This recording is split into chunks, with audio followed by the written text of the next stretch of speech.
दोस्तों आपका बहुत-बहुत स्वागत है आज के इस वीडियो में। दोस्तों टोटल यह 5वें चरण का जो चुनाव है कंप्लीट हो चुका है, जबकि इसमें छठे चरण का चुनाव अभी बाकी है। तो ऐसे में 5वें चरण तक किस पार्टी का जो दबदबा रहा है और छठे चरण का सही सटीक ओपिनियन पोल लेकर आए हैं और जिसके माध्यम से आप जानकारी प्राप्त कर पाएँगे किस पार्टी का जो है छठे चरण में है बोलबाला रहेगा। तो ऐसे में जो है यहाँ पे बीजेपी और जो इंडिया यानी कांग्रेस जो है यहाँ पे गठबंधन जो किया है तो इसमें किसकी सीटें कितना मिलेगी आज की इस वीडियो में आप जान पाएँगे।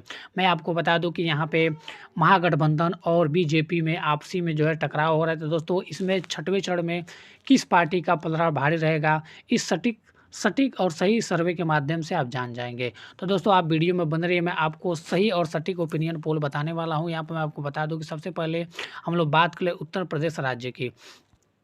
उत्तर प्रदेश राज्य जबकि भारत में एक ऐसा राज्य है दोस्तों यहाँ पे लोकसभा चुनाव का सीटें सबसे ज़्यादा सीटें यहीं पे हैं। दोस्तों यहाँ पे टोटल 80 सीटें हैं उत्तर प्रदेश में। तो उत्तर प्रदेश में टोटल 80 सीटों में इसमें बीजेपी को कितना सीट मिलेगा, कितना कांग्रेस यानी इंडिया यानी वो गठबंधन को कितना सीट मिलेगा और अदर पार्टियों को कितना सीट मिल सकता है। ऐसे में मैं बता दूँ कि पिछले दो दो यहाँ एक दशकों से यानी 2 बार जो चुनाव हुआ है लोकसभा, तो उसमें जो है बीजेपी का बोलबाला रहा है। पिछली बार जो है बीजेपी को यहाँ पे 64 से 65 सीटें मिली थी उत्तर प्रदेश से। जबकि इस बार जो है कुछ आंकड़े जो है बहुत ही चेंज हो चुके हैं, क्योंकि इस बार जो है बीजेपी को उत्तर प्रदेश से 46 सीटें मिल सकती हैं, जबकि कांग्रेस को 32 और अदर पार्टियों को 2 सीटें। तो ऐसे में जो बीजेपी वो 46 सीटों पे दबदबा बनाए रख सकती है और कांग्रेस को 32 और अदर पार्टियों को 2 सीटें मिलेंगी। ऐसे में 46 सीटें यानी उत्तर प्रदेश में जो है बीजेपी को मात्र 46 सीटों से ही संतुष्ट करना पड़ेगा, क्योंकि दोस्तों यहाँ पे पिछली बार जो है यहीं पे उत्तर प्रदेश में बीजेपी ने 64 से 65 सीटें अर्जित की थी और इस बार जो है बहुत ही अंतर हो गया है। तो ऐसे में 46 सीटों से ही इस बार उत्तर प्रदेश में बीजेपी को संतुष्ट करना पड़ेगा। हम लोग बात करें दूसरे राज्य ने महाराष्ट्र की। महाराष्ट्र एक ऐसा राज्य है जो उत्तर प्रदेश के बाद सबसे ज़्यादा सीटें महाराष्ट्र में ही है। जबकि दोस्तों वहाँ पे उत्तर प्रदेश में किसकी सरकार बन सकती है, किसका वहाँ पे जो दबदबा रहेगा, तो अब की बार किसकी सरकार, मैं आपको बता दूँ कि यहाँ पे बीजेपी जो है, बीजेपी को 15 सीटें वहाँ पर महाराष्ट्र में मिल सकती है, जबकि कांग्रेस का वहाँ पे दबदबा रहेगा। कांग्रेस को 31 सीटें, जबकि अदर पार्टियों 2 सीटें मिल सकती हैं। तो ऐसे में महाराष्ट्र एक ऐसा राज्य है जो उत्तर प्रदेश में सबसे ज़्यादा सीटों के बाद दूसरा सबसे ज़्यादा सीट वाला राज्य महाराष्ट्र ही है। अगर इन 2 राज्यों में जो दबदबा बनाए रखेगा दोस्तों, वो उसका सरकार बनने की संभावना ज़्यादा है, क्योंकि महाराष्ट्र में 48 सीटें हैं और उसमें से 48 सीटों में से 31 सीटें कांग्रेस को जाएँगी, जबकि 15 सीटें बीजेपी को मिल सकती है और अदर पार्टियों को भी 2 सीटें मिल सकती हैं। ऐसे में हम बात कर लें दूसरे राज्य के यानी बंगाल की। बंगाल में टोटल 42 सीटों पे जो है चुनाव है। तो दोस्तों ऐसे में बीजेपी को मात्र वहाँ से 2 ही सीटें मिल सकती हैं, जबकि कांग्रेस को वहाँ से 8 सीटें मिल सकती हैं। तो ऐसे में जो बंगाल का ममता बनर्जी का वहाँ पे जो है उनकी सरकार रही है, तो ऐसे में उनकी जो अपना पार्टी होगी अदर को यहाँ पे 32 सीटें मिलेंगी, क्योंकि दोस्तों वहाँ पे उनका दबदबा है। तो ऐसे में किसी और को सीट मिलना बहुत ही मुश्किल है। मैं आपको बता दूं कि बीजेपी को मात्र 2 सीटें और कांग्रेस को 8, जबकि अदर पार्टियों को वहाँ पे 32 सीटें मिल सकती हैं। तो ऐसे में बंगाल में बीजेपी का जो है बहुत ही कम सीट है, बहुत नाम मात्र, जबकि कांग्रेस का भी वही हाल है, कांग्रेस का भी अभी वहाँ पे ठीक है। हम लोग बात कर लेते हैं तमिलनाडु राज्य की। तमिलनाडु एक ऐसा राज्य है जहाँ पे 39 सीट अवेलेबल है, जहाँ पे बीजेपी को मात्र वहाँ से 2 ही सीटें प्राप्त होंगी, जबकि कांग्रेस को 32 सीटें मिल सकती हैं और यहाँ पे अदर पार्टियों को जो है 5 सीटें यहाँ पर अर्जित कर सकते हैं। तो ऐसे में तमिलनाडु का दबदबा जो है कांग्रेस यानी इंडिया यानी जो गठबंधन है, इंडिया का दबदबा वहाँ पे बना रहेगा। तो ऐसे में बीजेपी का जो है वहाँ पर सुपड़ा साफ होते नज़र दिखाई दे रहा है तमिलनाडु में। हम लोग बात करें दूसरे राज्य मध्य प्रदेश की। मध्य प्रदेश में टोटल 29 सीटों पे जो है यहाँ पे ओपिनियन पोल लेकर आया हूँ। तो 29 सीटों पे बीजेपी को मात्र वहाँ से 15 सीटें, जबकि कांग्रेस को मात्र वहाँ से 13 सीटें और अदर पार्टी को 2 सीटें मिल सकती हैं।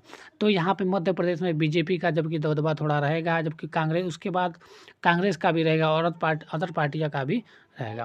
तो ऐसे में बीजेपी जो है मध्य प्रदेश में कांग्रेस से बढ़त बनाए रखी है और कांग्रेस मात्र 2 सीटों से यहाँ पे पछड़ता हुआ नजर आ रहा है। हम बात कर लेते हैं कि यहाँ पे गुजरात में टोटल 26 सीटें हैं। 26 सीटों की लड़ाई है गुजरात में, तो गुजरात में जो है यहाँ पे नरेंद्र मोदी का वहीं पे वहाँ पर वहीं के सांसद रहे। तो दोस्तों मैं आपको बता दूं कि यहाँ पे दोस्तों बीजेपी टोटल यहाँ पे 26 सीटों में से 19 सीटें बीजेपी को मिलेगी, जबकि मात्र 7 सीटें कांग्रेस वहाँ से ले सकता है। तो दोस्तों यहाँ पे 7 सीटों पे दबदबा बना सकता है, जबकि गुजरात में बीजेपी का ही बोलबाला रहा है पिछले सालों से। तो मैं आपको बता दूं कि वहाँ पे मात्र 19 सीट वहाँ से बीजेपी निकाल लेगी, बाकी 7 सीटें कांग्रेस को, जबकि ये भी अभी कंफर्म नहीं है कि 7 सीटें मिल सकती हैं। और अदर पार्टियों का तो कोई यहाँ पे नामो निशान नहीं है। हम बात कर लेते हैं राजस्थान राज्य की। राजस्थान राज्य एक ऐसा राज्य है जहाँ पे 25 सीट अवेलेबल है। 25 सीटों पे जो है बीजेपी को 15 सीटें बीजेपी को मिल जाएंगी, जबकि कांग्रेस यानी इंडिया को वहाँ से मात्र 10 सीटें यानी 10 सीटें ही बचेंगी, तो 10 सीटें। और अदर जो पार्टियाँ उनका कोई अब इसमें ठिकाना नहीं है। तो यहाँ पे राजस्थान में जो है बीजेपी का दबदबा होते हुए दिखाई दे रहा है, जबकि कांग्रेस वहाँ पे राजस्थान में दब बना रहा है। हम बात करें तो उड़ीसा राज्य के। उड़ीसा राज्य टोटल जो है 21 सीटें वहाँ पे अवेलेबल हैं। तो 21 सीटों में दोस्तों वहाँ पे बीजेपी को मात्र 2 सीटें यानी बीजेपी का वहाँ पर सुपड़ा साफ होते हुए नजर आ रहा है। और हम बात कर लेते हैं कांग्रेस की। कांग्रेस को 7 सीटें मिल सकती है, जबकि वहाँ की जो अदर पार्टियाँ होंगी उनको 12 सीटें उनको मिलेंगी। तो ऐसे में उड़ीसा राज्य में बीजेपी का जो दबदबा नहीं दिखाई दे रहा है, जबकि उड़ीसा में कांग्रेस का जो दबदबा अभी ठीक ठाक है, और अदर पार्टियां तो वहाँ पर अपना कब्जा बना ही रखी हैं। हम लोग बात कर लेते तेलंगाना की। तेलंगाना में भी 21 सीटों पे ही यहाँ पे चुनाव होने हैं, जबकि दोस्तों 5वें चरण का जो चुनाव कंप्लीट हो चुका है और छठे चरण का अभी होना बाकी है। तो यहाँ पे छठे चरण का जो ओपिनियन पोल है दोस्तों, मैं बताऊँ बीजेपी को तेलंगाना में सुपड़ा साफ होते हुए नजर आ रहा है, क्योंकि बीजेपी को मात्र वहाँ से 2 सीटें, जबकि कांग्रेस को 7 सीटें और अदर पार्टी को 12 सीटें अवेलेबल यानी अर्जित कर सकते हैं। ऐसे में बीजेपी का जो सुपड़ा साफ होते हुए नजर आ रहा है हमको तेलंगाना में। हम लोग बात कर लेते हैं कि तेलंगाना अरुणाचल प्रदेश की। अरुणाचल प्रदेश एक ऐसा राज्य है जिसमें 2 ही सीटें अवेलेबल है। तो 2 सीटें दोस्तों यहाँ पे 2 सीटें, एक सीट वहाँ पे बीजेपी का कब्जा माना जा रहा है, जबकि दूसरा सीट कांग्रेस का। तो ऐसे में अरुणाचल में दोस्तों बीजेपी और कांग्रेस यानी इंडिया का बोलबाला दोनों का एक समान ही रहेगा। हम लोग बात कर लेते हैं छत्तीसगढ़ राज्य की। छत्तीसगढ़ राज्य में टोटल 11 सीटें हैं। 11 सीटों में जो 5 सीटें पर बीजेपी, जबकि 5 सीटों पे ही कांग्रेस अवेलेबल रहेगा।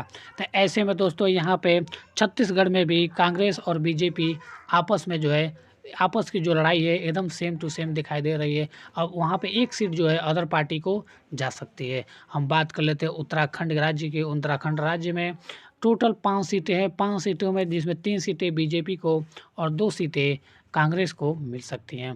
तो ऐसे में दोस्तों बीजेपी का बोलबाला यानी 1 सीटों से वहाँ पे उत्तराखंड में बढ़त दिखाई दे रहा है, जबकि 6वें चरण जो चुनाव होने वाले हैं। हम लोग बात कर लेते हैं त्रिपुरा राज्य की। त्रिपुरा राज्य में मात्र 2 ही सीटें हैं, जिसमें से दोनों सीटें बीजेपी को ही मिलने वाली है, और यहाँ पे दोनों सीटें बीजेपी को ही अर्जित हो जाएंगी, जबकि यहाँ पे कांग्रेस का कोई यहाँ पे बोलबाला नहीं, जबकि अदर पार्टियों का तो नामो निशान ही नहीं है। त्रिपुरा में 2 ही सीट है और 2 सीटों पर बीजेपी का दबदबा बना हुआ है। तो दोस्तों ये रहा कि आज का जो है ओपिनियन पोल बहुत ही सही, सटीक और एग्जैक्ट ओपिनियन पोल है, जिससे आप 5वें चरण का चुनाव कंप्लीट हो चुका है और छठे चरण का चुनाव अभी होना बाकी है।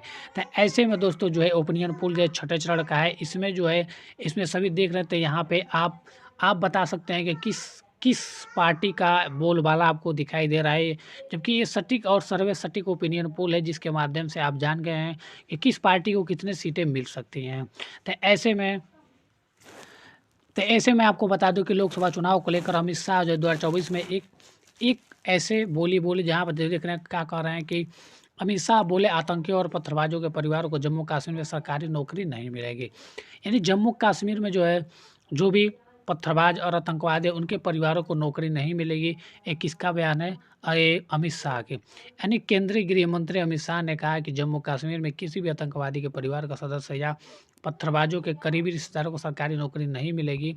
न्यूज एजेंसी पीटीआई से बातचीत में शाह ने कहा कि नरेंद्र मोदी सरकार ने न केवल आतंकवादियों को निशाना बनाया बल्कि आतंकवादियों को इकोसिस्टम भी खत्म कर दिया है। इसी कारण देश में आतंकवादी घटनाओं में भारी गिरावट आई है।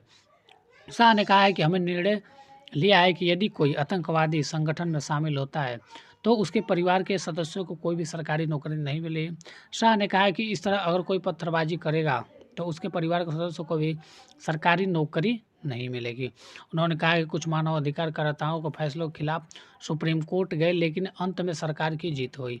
हालांकि गृह मंत्री ने कहा कि अगर किसी भी परिवार का कोई व्यक्ति आगे आता है तो अधिकारियों का सूचित करता है तो उसको गरीबी रिश्तेदार आतंकवादी संगठन में शामिल हो गया है तो सरकार उस मामले में विचार करेगी। उन्होंने कहा कि ऐसे परिवारों को राहत दी जाएगी। शाह ने कहा, पहले जम्मू कश्मीर में किसी आतंकवादी के मारे जाने पर अंतिम संस्कार जुलूस निकाला जाता था। हमने इस ट्रेंड को रोक दिया। हमने यह सुनिश्चित किया है कि आतंकवादी को सभी धार्मिक रीतियों के साथ दफनाया जाए, लेकिन एक अलग जगह पर। तो अमित शाह का जो बयान रहा है कि जो भी आतंकवादी कीड़े मरते हैं तो उनको एक अलग जगह पे जब दफनाया जाए। तो दोस्तों ऐसे में आज के लिए बस इतना ही। बहुत ही सही सटीक ओपिनियन पोल मैं आपको बता दिया हूँ। मिलते हैं हम लोग नेक्स्ट वीडियो।